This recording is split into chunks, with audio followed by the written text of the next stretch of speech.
It gives me a great pleasure and honor to stand before you tonight as I represent your townmates from abroad in greeting you a happy Fiesta. This is indeed a fitting celebration that will give me the chance to bring before you their warm regards as we mark yet another milestone in our lives as San Nicolas. I feel blessed that our municipal officials, headed by no less than our good mayor, continue to involve us in this yearly celebration. My wife Jessie and I are more than grateful for this gesture of love. Thank you for making us feel that we still belong, even as we have to work overseas for months and years, so that we have something to share and become a blessing whenever we come home. You have thought of conceptualizing this joyous occasion as the first Balikbayan festival. What a unique and relevant way to bring us closer to nature and with one another. My friends, honoring us with a very festive night like this have strengthened as Balikbayan, the bond that keeps us one and affirms our partnership in making this town more progressive and united.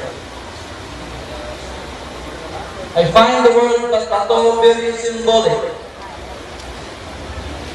Sabay kumakakapsa, na saan laing maaramat na ito'y abat-bato, amang papintas na ito'y makaanang tayo.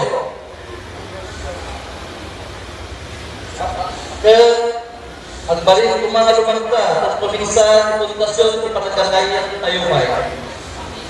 Saan tayo kumakaramadon na ito'y abat-bato. Tapnoin tayo rangkasan, ipala tayo at ako. This I have to say with conviction and pride, because that is what I believe we should have right now.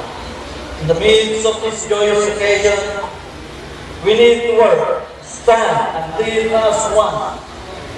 We should do this, not for our own vested interests, but for the ordinary San Nicolasians who dreams of a better life ahead.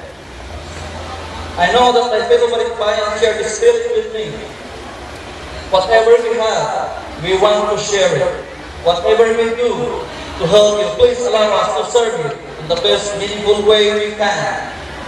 We want you to feel that we cannot exist without you. It is in the spirit, my beloved townmates, that we are home. We come home not only to see our immediate families, relatives and friends, or to celebrate with you.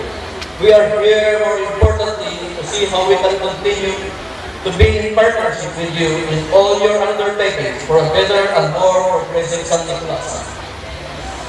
We want progress not only in the tangible projects or infrastructure, but also progress in meeting the basic needs of the people. This town is our home. We also dream big for this town. Again, in behalf of my family, the San Nicolasians of Southern California, the different associations